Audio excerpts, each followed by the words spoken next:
دنیا میں زندگی گزارنے کے دو طریقے ہیں. ایک ہے اتباع اور دوسرا ہے ابتداء. اتباع کے معنی ہیں پیشرو نے اور مقتدا نے جیسے کہا ہے یا جیسے کیا ہے ایسا کر لو.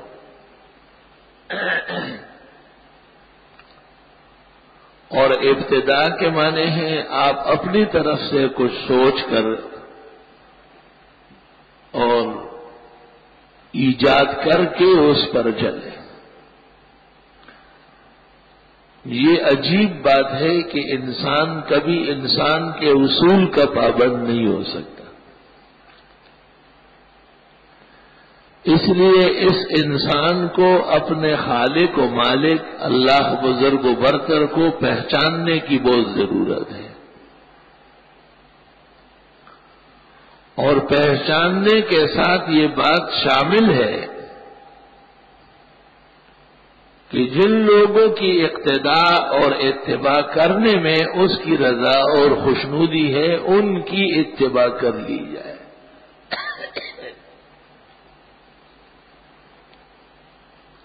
یہ بات عقلاً بھی سمجھ میں آنے والی ہے کہ انسان انسان کا غلام نہیں رہ سکتا. دنیا میں جب اللہ تعالی کی طرف سے انبیاء علیہ السلام کی روشنی کم ہو جاتی تو انسان انسانوں کے غلام بن جاتے ہیں.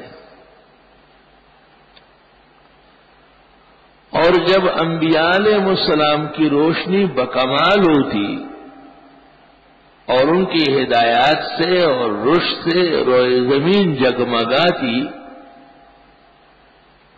تو انسان انسان کے بندنوں سے آزاد ہو کر صرف اللہ کی عبادت میں منہمک ہو جاتا. اور اللہ نے جن لوگوں کے اتباع اور اقتداء کا کہا ہے وہ بھی اللہ ہی کی عبادت ہے. اس لیے ان میں مشغول رہتے. جہاں کہیں یہ دیکھا گیا کہ انبیاء علیہ الصلوات و تسلیمات کی تعلیمات ایک قوم کو نہیں پہنچی یا اس قوم اور قبیلے نے ان تعلیمات سے پیلوتہی برتی یا اللہ کے احکام سے انہوں نے عدول اور سرتابی کی، وہاں غلامیت کا سلسلہ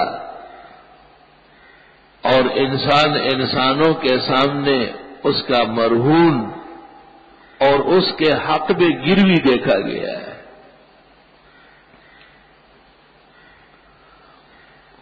انسان انسان کے بنائے ہوئے ضابطوں کا پابند رہ نہیں سکتا ہے، کیونکہ انسان انسان سے بڑھ کر عقل مند ہو سکتا ہے. ایک شخص نے کچھ انسانوں کے لیے قاعدے بنائے کہ ایسا بیٹھو، ایسا لیٹو، ایسا کھاؤ، ایسا پیو، اس طرح کماؤ. دیکھا گیا کہ انہی لوگوں میں اس سے بڑھ کر عقل مند اور دانشمند پیدا ہوا. وہ یہ طور طریقے اس کے بتائے ہوئے طور طریقوں سے بہتر جانتا ہے، وہ اس کی پابندی کیوں کرے؟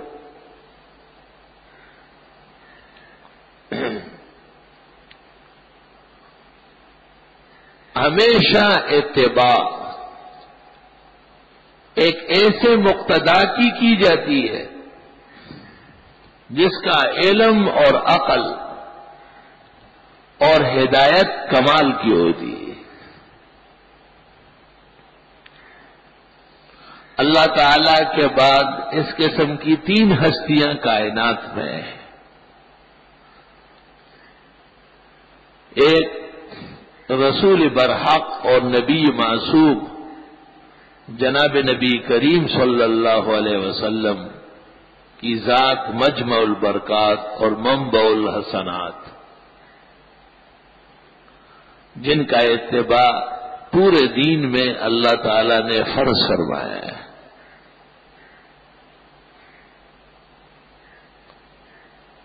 جناب نبی کریم صلی اللہ علیہ وسلم کے بعد صحابہ کرام کی جماعت ایسی ستود صفات جماعت ہے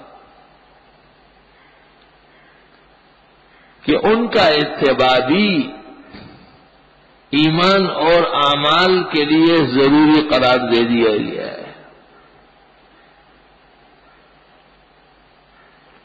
قرآن کریم جب صحابہ کا ذکر کرتا ہے تو کہتا ہے اولئک هم المؤمنون حقا، یہ لوگ بڑے پکے مسلمان ہیں۔ تو بنیاد کیا ہے اتباع کی؟ ایمان۔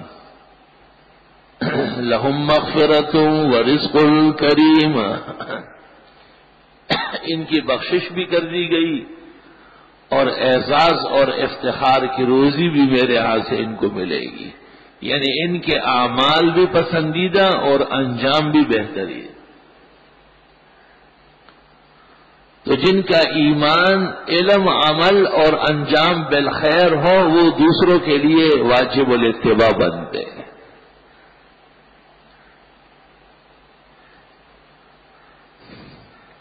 صحابہ کرام رضوان اللہ علیہم اجمعین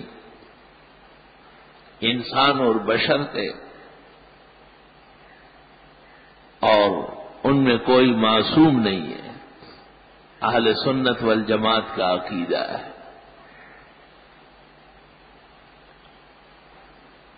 لیکن وہ سب کے سب معفو اور مغفور ہیں۔ اللہ تعالی کے ہاں جو بندے کمال کو پہنچ چکے ان میں ایک جماعت تو معصومین کی ہے۔ اہل سنت والجماعت کے مسلمانوں کے عقیدے کے مطابق معصوم صرف انبیاء علیہ السلام۔ معصوم کے دو مطلب ہیں، ایک تو یہ کہ ان سے گناہ سرزد نہیں ہوتا، اور یہ مفہوم درست اور صحیح مفہوم ہے۔ دوسرا مفہوم معصوم کا یہ ہے کہ ان سے صادر ہونے والا فعل وہ بظاہر غلط ہو لیکن اللہ کے ہاں وہ پسندیدہ اور درست ہے۔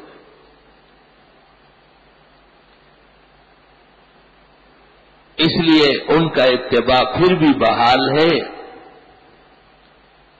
اور ان کا اتباع بدستور لازم اور ضروری ہے۔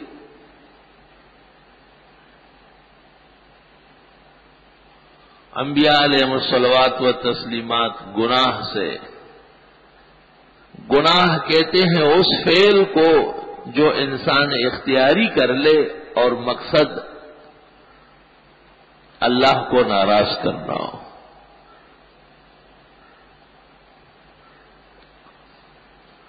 اگر بغیر اختیار کے ایک فعل سرزد ہوا، اگرچہ حد شرعی ٹوٹ گئی ہے لیکن وہ گناہ نہیں ہے۔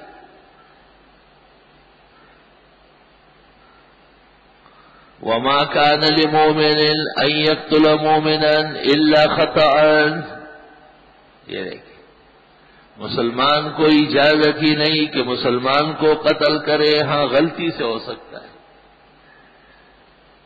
رما سیدن فاصاب انسانا، فقہاء مفسرین مثال لکھتے ہیں، اس نے تیر پھینکا ہرن مارنے کے لیے، شکار کرنے کے لیے، غلطی سے کوئی انسان گزر رہا تھا اس کو جا لگا۔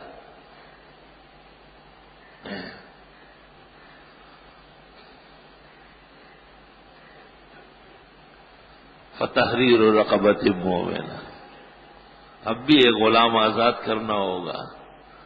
ودیۃ مسلمۃ الی اہلہ، اور ان کے رشتہ داروں کو خون بہا بھی دینا پڑے گا 100 اونٹ، کیونکہ انسان کی قیمت و منزلت بہت زیادہ ہے۔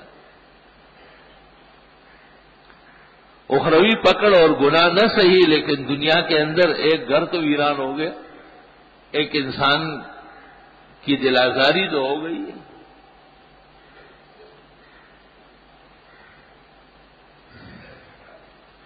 ایک آدمی نے روزہ رکھا ہے اور اس کو پورا یاد ہے کہ صبح صادق سے غروب آفتاب تک نہ کھاؤں گا نہ پیوں گا، نہ اور روزے کے وجود کے خلاف کوئی کام کروں گا، اس نے سنت کے مطابق منہ میں پانی ڈالا کلی کرنے کے لیے، وہ پانی سیدھا حلق سے اتر گیا، روزہ یاد ہے، پینا نہیں تھا،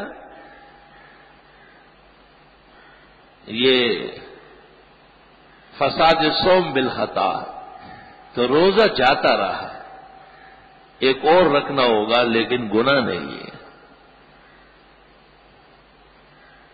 ایک نسیان ہے، نسیان کے معنی ہے کہ کھانا کھانا یاد ہے لیکن روزہ یاد نہیں ہے،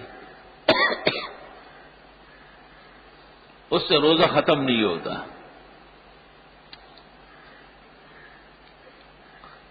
ایک خطیب صاحب نے باقاعدہ ممبر پر رمضان شریف میں سب لوگ بیٹھے ہیں، عادت تھی ان کی تقریر کے جوش میں آگے پانی پی جائے، اور انہوں نے خادم کو دیکھا، انہوں نے ایک جام ٹھنڈے پانی کا جون جولائی میں بھر کے دیا، انہوں نے دونوں ہاتھوں سے پکڑ کے 3 سانسوں سے پی دیا۔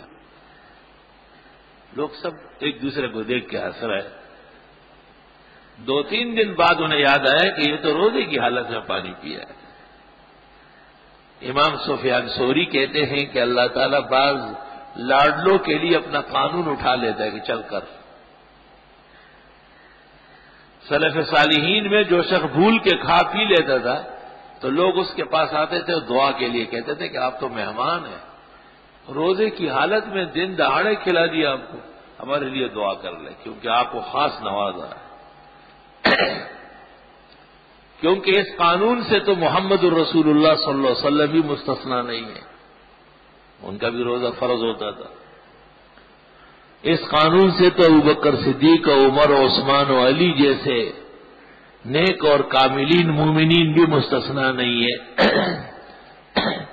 ہاں بھول چوک کی صورت میں مستثنا ہے۔ اور جب حضرت کی خدمت میں کہا گیا کہ حضرت بھول چوک کے کھا لیا تو آپ نے فرمایا انما اطعمک اللہ وسقاک، اللہ نے کھلا دیا آپ کو۔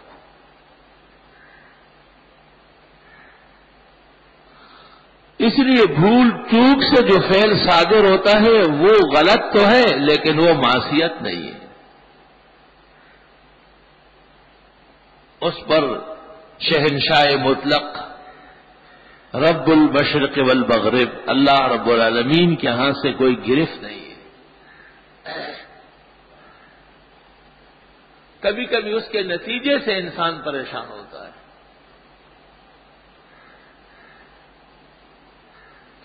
ایک شخص نے بھولے سے آپ کے اوپر پاؤں رکھا، آپ کی انگلی ٹوٹ گئی، بھول گیا، اس کو کیا پتا تھا، تکلیف تو آپ کو ہوئی نا۔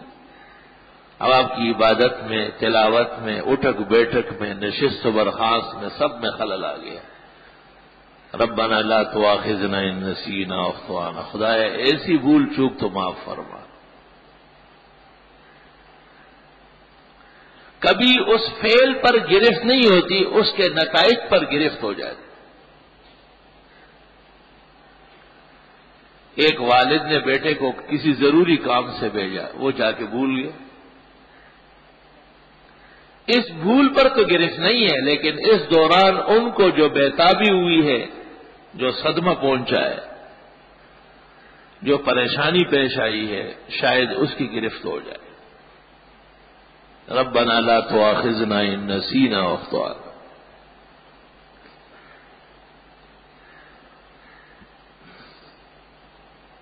یہ تو نبی کریم صلی اللہ علیہ وسلم کا معجزہ تھا کہ آپ نے اپنے ماتحت کو نہ یہ فرمایا کہ لما فعلت ھذا، کیوں کیا ہے، اور نہ کبھی آپ نے ان سے یہ ارشاد فرمایا کہ میں تمہیں کہہ چکا تھا کیوں نہیں مانا۔ آپ کا سینہ مبارک تو آسمان و زمین سے بڑا ہے۔ شیئم اللیالی ان تشکک ناقتی صدری بها افزاء البیداء۔ متنبی نے اپنے ڈکوسلا بادشاہ کا ذکر کیا، ڈکوسلا بادشاہ اس تک جانے کے لیے جو اس نے سفر کیا ہے اور بہت مشکل سفر تھا، تو اس نے کہا کہ رات کی عادتیں میری اونٹنی کو شکایت کرتی ہے کہ صحرا بہت بڑا ہے یا تیرا سینہ بڑا ہے. فَتَبِيتُ تُسْعِدُ مُسْعِدًا فِي نَيِّهَا إِسْعَادَهَا فِي الْمَحْمَةِ الْإِنزَاءُ. وہ اونٹنی اس طویل اور عریض صحرا میں دوڑ رہی ہے اور دوڑ دوڑ کے اس کے جسم کا چمڑا نیچے لٹک گیا ہے. یہ قاعدہ ہے کہ حیوانات میں جو سواری کے قابل ہے ان کا سواری کی وجہ سے تھک کر ماندہ ہونا کمال ہے، کمال ہے.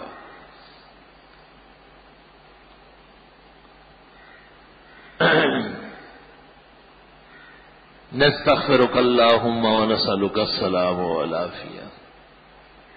بہرحال انبیاء علیہ الصلوات و تسلیمات تو ہر طرح معصوم ہے، خطا سے، گناہ سے، معصیت سے.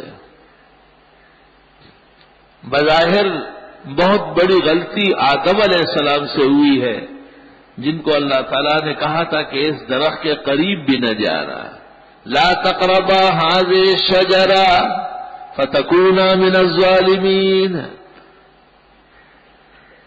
لیکن وہ اس پر رہ نہ سکے، کھا لیا.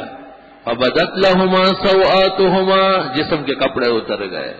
وطفقا يخصفان عليهما من ورق الجنة، درخت کے پتے توڑ توڑ کر اپنے جسم پہ رکھتے تھے، پردہ چھپاتے تھے، ستر چھپاتے تھے.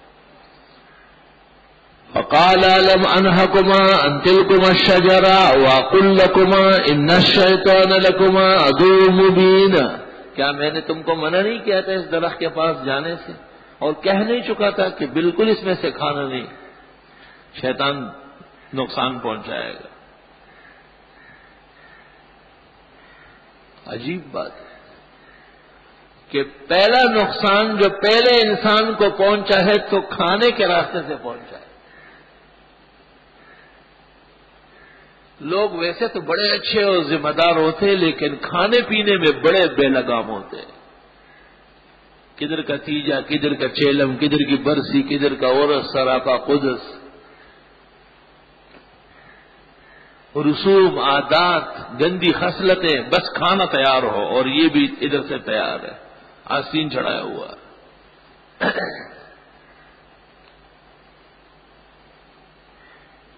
وہ ایک شخص نے کہا کہ بس بسم اللہ پڑھ کر کے شروع کر دے. تو میں نے کہا اگر کہ پلیٹ میں کتے کا گوشت اور سامنے انسانی غلاظت چنی ہوئی ہے پھر بھی آپ بسم اللہ پڑھیں گے، تو اس نے کہا توبہ توبہ، پھر تو نہیں پڑھوں گا. تو میں نے کہا جب یہ پتہ ہے کہ یہ کھانا شرعاً ممنوع ہے تو اس پر بسم اللہ پڑھنے سے خدشہ ہے کہ ایمان چلا نہ جائے. کیونکہ فقہاء نے لکھا ہے کہ معصیت پر قربت کی نیت کفر ہے. لو نوا بالمعصیت قربتاً کفر، ابن عابدین نے فتاوی شام کے اندر بزازیہ سے نقل کیا ہے.